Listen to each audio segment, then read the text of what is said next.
But I mean, it's actually funny. I had a pair of Oakleys. Like I first started working and I was like, I have a job now. I want to get a good pair of boots. And I bought a pair of Oakleys and I ripped them out in one season. Like I destroyed those pairs of boots.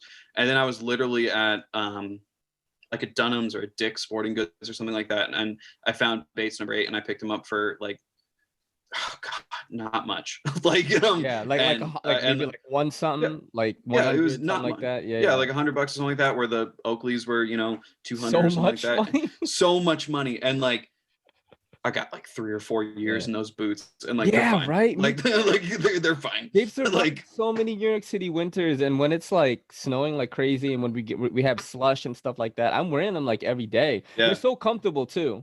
You know what I mean? It's like I wish I could wear them like sometimes in the summer, but then it's like too hot. You know what I mean? Yeah. But they're so comfy, man. I love it.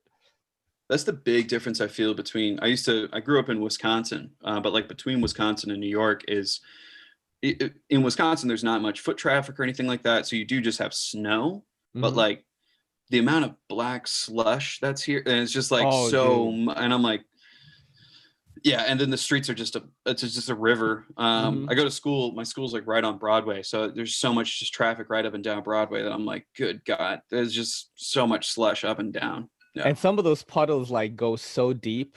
It's just like a big hole in the ground. And you think like it's just a small one, and then your entire like leg goes inside.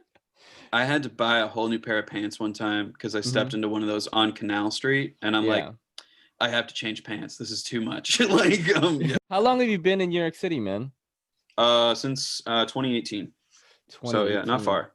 How is what's your experience like so far, pre-COVID and during COVID? So pre-COVID,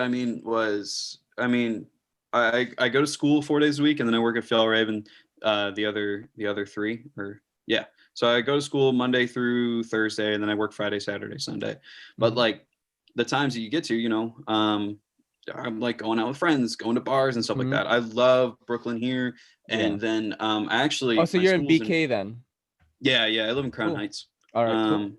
But yeah, my school is in Fidei District, and I work in Soho. But like, I think Fidei District is underrated for bars. There's a lot of cool like little bars and stuff down there. But yeah, no, I had a good time.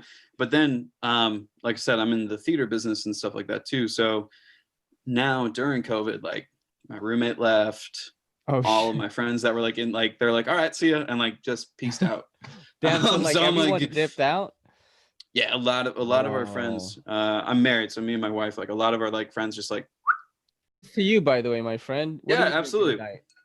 I got hooked on this stuff. It's not a great whiskey, but it's a good whiskey. Yeah. It's called Bird Dog. Oh, is it good? I'm gonna try that.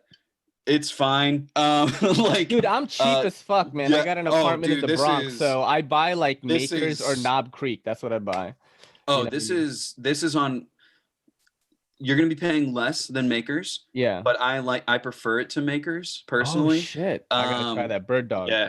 Yeah. So it's always a flavored whiskey. They do sell just a straight bourbon, but the peach is what made them famous. And I've been like running through the flavors. So I'm on maple now because it's fall. Yeah. That sounds delicious, man. Dude, one of the perks of having a knife channel like during this whole quarantine stuff is I've made a lot of homies just making unboxings and people sending me stuff. And I have this one dude, shout out to Me With Knives, who sends me like whiskey.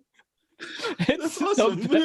Bro. That's the best thing. It's so great. Yeah, I had a guy a couple days ago on the train, and we're going over the Manhattan Bridge, and like I just see him like step out that little door, like in between the two trains, and like take down his mask and roll a joint and just like smoke, and then like get back on with the joint with the mask still down. He's like, "Oh, sorry," and he just puts his mask back up, but then just continues to smoke the joint. And like, I'm like, in the train? Oh, in the train. Yeah, he was just going for it. I'm like, you know what? Like, all right, like you want to smoke weed, fine, but like at least like take it, out of the train though, because like the air quality is already, you know what I mean? It's already messed up. Yeah.